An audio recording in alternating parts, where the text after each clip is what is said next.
अपराजिता। प्रस्तुत पाठ में लेखिका ने एक विकलांग लड़की के अदम्य साहस और विलक्षण प्रतिभा का वर्णन करते हुए स्पष्ट किया है कि व्यक्ति दृढ़ इच्छा शक्ति से विपरीत परिस्थितियों में भी अपना लक्ष्य प्राप्त कर सकता है।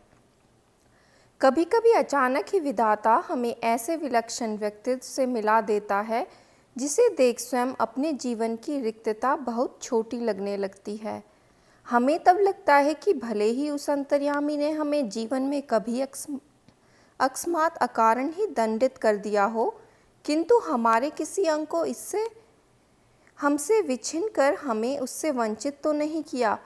फिर भी हम में से कौन ऐसा मानव है जो अपनी विपत्ति के कठिन क्षणों में विधाता को दोषी नहीं ठहराता।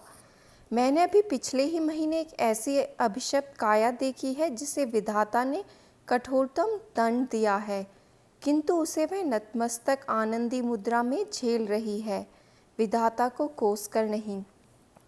उसकी कोठी का अहाता एकदम हमारे बंगले के अहाते से जुड़ा था। अपनी शानदार कोठी में उससे पहली बार कार से उतरते देखा तो आश्चर्य से देखती ही रह गई। कार का द्वार खुला, एक प्रौढ़ा ने उतरकर पिछली सीट से एक व्हीलचेयर निकालकर सामने रख दी और भीतर चली गई। दूसरे ही क्षण धीरे धीरे बिना किसी सहारे के कार से एक युवती ने अपने निर्जीव निचले धड़ को बड़ी दक्षता से नीचे उतारा, फिर बैसाखियों से ही व्हीलचेयर तक पहुंच उसमें बैठ गई और बड़ी तटस्थता से उसे स्वयं चलाती कोठी के भीतर चली गई। मैं फिर नित्य नियत समय पर उसका यही विचित्र आवागमन देखती और आश्चर्यचकित रह जाती, ठीक जैसे कोई मशीन बटन खटखटाती अपने काम किए चली जा रही हो। धीरे धीरे मेरा उससे परिचय हुआ। कहानी सुनी तो दंग रह गई। नियति के प्रत्येक कठोर आघात के अति अमानवीय धैर्य एवं साहस से झेलती वह वित्ते भर की लड़की मुझे किसी देवांगना से कम नहीं लगी।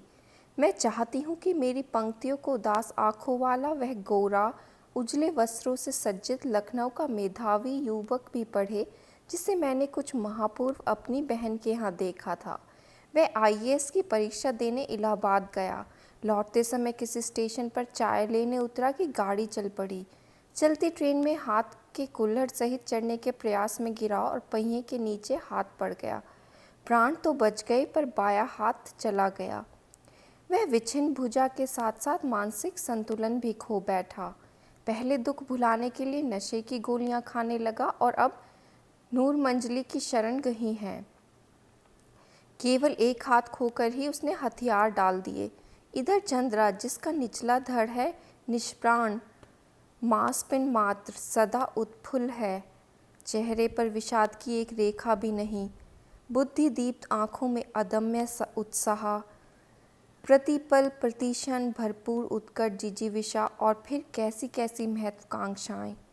मैडम, आप लखनऊ जाते ही क्या मुझे ड्रग रिसर्च इंस्टीट्यूट से पूछकर यह बताएंगी कि क्या वहां आने पर मेरे विषय माइक्रोबायोलॉजी से संबंधित कुछ सामग्री मिल सकेगी? मैडम, आप कह रही थी कि आपके दामाद हवाई के ईस्ट वेस्ट सेंटर में हैं। क्या आप उन्हें मेरा बायोडाटा भेजकर पूछ सकेंगी कि मुझे वहाँ की कोई फेलोशिप मिल सकती है? यहाँ कभी सामान्य सी हड्डी टूटने पर या पैर में मोच आ जाने पर ही प्राण ऐसे कंठगत हो जाते हैं जैसे विपत्ति का आकाश ही सिर पर टूट पड़ा है। और इधर यह लड़की है कि पूरा निचला धड़ सुन्न है, फिर भी बोटी बोटी फड़क रही है। ऊंची नौकरी की एक ही नीरस करवट में उसने निरंतर प्रतिभा डूबती जा रही है। आजकल वह आईआईटी मद्रास में काम कर रही है। जन्म के 18वें महीने में ही उसकी गर्दन से नीचे का पूरा शरीर पोलियो ने निर्जीव कर दिया हो। उसने किस अद्भुत साहस से नियति को अंगूठा दिखा अपनी थीसिस पर डॉक्टरेट ली होगी। मैडम, मैं चाहती हूँ कि मुझे कोई सामान्य सा सहारा भी न दे। आप तो देखती हैं मेरी माँ को मेरी कार चलानी पड़ती है। मैंने इसी से एक ऐसी कार का नक्शा बनाकर दिया है जिससे मैं अपने पैरों के निर्जीव अस्तित्व को भी सजीव बना दूंगी। यह देखिए, मैंने अपनी प्रयोगशाला में अपना संचालन कैसा सुगम बना लिया है। मैं अपना सारा काम अब स्वयं निपटा लेती हूँ। उसने मुझे तस्वीरें दिखाई। समझ सामग्री उसके हाथों की पहुंच तक ऐसे धरी थी कि निचला धड़ ऊपर उठाए बिना ही वह मनचाही सामग्री मेज से उतार सकती थी। किंतु उसकी आज की स्फुटता के पीछे है एक सुदीर्घ कठिन अभ्यास की यातनाप्रद भूमिका। स्वयं डॉक्टर चंद्रा के प्रोफेसर के शब्दों में, हमने आज तक 2 व्यक्तियों द्वारा सम्मिलित रूप में नोबेल पुरस्कार पाने के ही विषय में सुना था, किंतु आज हम शायद पहली बार इस पीएचडी के विषय में भी कह सकते हैं। देखा जाए तो यह डॉक्टरेट भी संयुक्त रूप से मिलनी चाहिए। डॉक्टर चंद्रा और उनकी अद्भुत साहसी जनी श्रीमती टी सुब्रमण्यम को 25 वर्ष तक इस सहिष्णु महिला ने पुत्री के साथ साथ कैसी कठिन साधना की और इस साधना का सुखद अंत हुआ। 1976 में जब चंद्रा को डॉक्टरेट मिली माइक्रोबायोलॉजी में अपंगी स्त्री पुरुषों में इस विषय में डॉक्टरेट पाने वाली डॉक्टर चंद्रा प्रथम भारतीय हैं। जब इसे सामान्य ज्वर के चौथे दिन पक्षाघात हुआ तो गर्दन के नीचे इसका स्वांग अचल हो गया। भयभीत होकर हमने इसे बड़े से बड़े डॉक्टर को दिखाया। सबने एक स्वर में कहा, आप व्यर्थ पैसा बर्बाद मत कीजिए, आपकी पुत्री जीवन भर केवल गर्दन ही हिला पाएगी, संसार की कोई भी शक्ति से रोग मुक्त नहीं कर सकती। सहसा श्रीमती सुब्रमण्यम का कंठ अवरुद्ध हो गया। फिर वे धीमे स्वर में मुझे बताने लगी, मेरे घर में तब इसका भाई आ गया था। इसके भयानक अभिशाप के बावजूद मैंने कभी विधाता से यह नहीं कहा कि प्रभु इसे उठा लो, इस जीवन से तो मौत भली है। मैं निरंतर इसके जीवन की भीख मांगती रही। केवल सिर हिलाकर यह इधर उधर देख भर सकती थी। न हाथों में गति थी न पैरों में, फिर भी मैंने आशा नहीं छोड़ी। एक ऑर्थोपेडिक सर्जन की बड़ी ख्याति सुनी थी, वहीं ले गई। 1 वर्ष तक कष्ट साध्य उपचार चला और एक दिन स्वयं ही इसके ऊपरी धड़ में गति आ गई। हाथ हिलने लगे, नन्ही उंगलियां मुझे बुलाने लगी। निर्जीव धड़ को मैंने सहारा देकर बैठना सिखा दिया। 5 वर्ष की हुई तो मैं ही इसका स्कूल बनी। मेधावी पुत्री की विलक्षण बुद्धि ने फिर मुझे चमत्कृत कर दिया। सरस्वती स्वयं ही जैसे आकर जीवाघर पर बैठ गई थी। बेंगलोर के प्रसिद्ध माउंट कैरमल में उसे प्रवेश दिलाने में मुझे कॉन्वेंट द्वार पर लगभग धरना ही देना पड़ा। नहीं मिसेज सुब्रमण्यम, मदर ने कहा, हमें आपसे पूरी सहानुभूति है, पर आप ही सोचिए आपकी पुत्री की व्हीलचेयर कौन पूरे क्लास में घुमाता फिरेगा। आप चिंता न करें मदर, मैं हमेशा उसके साथ रहूँगी। फिर पूरी कक्षाओं में अपंग पुत्री की कुर्सी की परिक्रमा में स्वयं कराती। वे पीरियड दर पीरियड उसके पीछे खड़ी रहती। प्रत्येक परीक्षा में सर्वोच्च स्थान प्राप्त कर चंद्रा ने स्वर्ण पदक जीते। बीएससी किया।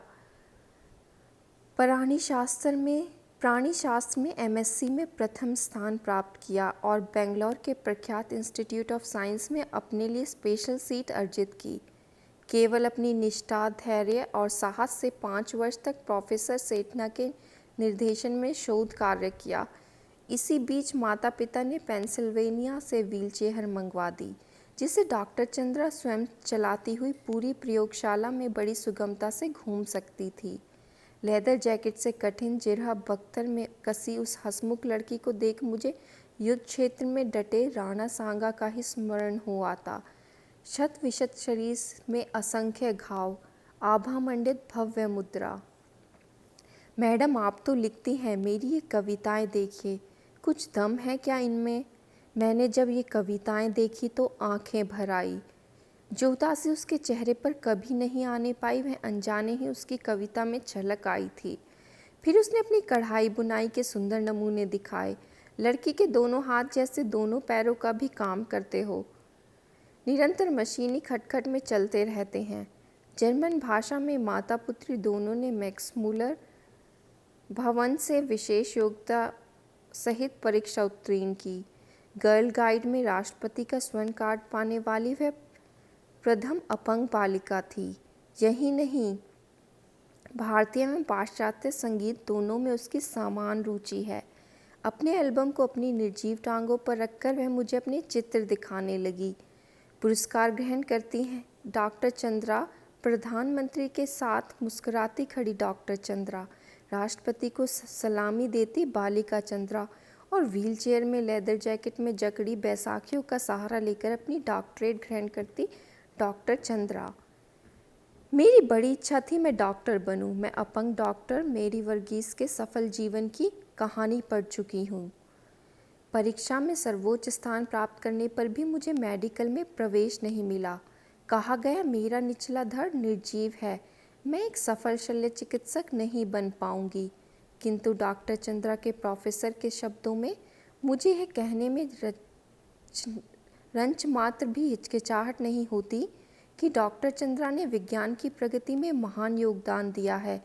चिकित्सा ने जो खोया है वह विज्ञान ने पाया। चंद्रा के एल्बम के अंतिम पृष्ठ पर उसकी जननी का बड़ा सा चित्र, जिसमें वे जेसी बेंगलोर द्वारा प्रदत्त एक विशिष्ट पुरस्कार ग्रहण कर रही हैं, वीर जननी का पुरस्कार। बहुत बड़ी बड़ी उदास आँखें, जिनमें माँ की व्यथा भी है और पुत्री की भी। अपने सारे सुख त्याग कर नित्य छाया बनी पुत्री की पहियां लगी कुर्सी के पीछे चक्र सी घूमती जननी। नाक के दोनों ओर हीरे की दो जगमगाती लौंग, अधरों पर विजय का उल्लास चढ़े, जूड़े में पुष्पवेणी। मेरे कानों में उस अद्भुत साहसी जननी शारदा सुब्रमण्यम के शब्द अभी भी जैसे गूंज रहे हैं। ईश्वर सब द्वार एक साथ बंद नहीं करता, यदि एक द्वार बंद करता है तो दूसरा द्वार खोल भी देता है। शिवानी। गौरा पंत शिवानी हिंदी की लोकप्रिय कथा लेखिका हैं। इनका जन्म 1924 ईस्वी में राजकोट, गुजरात में हुआ था। इनकी प्रारंभिक शिक्षा शांति निकेतन में हुई। कोलकाता विश्वविद्यालय से इन्होंने सम्मान सहित बीए ऑनर्स उत्तीर्ण किया। इनकी संगीत के प्रति विशेष अभिरुचि रही। इन्हें जीवन में अनेक पुरस्कार प्राप्त हुए हैं, जिनमें पद्मश्री पुरस्कार प्रमुख है। कृष्णकली, 14 फेरे, पाताल भैरवी, शमशान चंपा, कैंजा, यात्रिक आदि आपकी प्रसिद्ध रचनाएं हैं। सन 2003 में इनका देहावसान हो गया।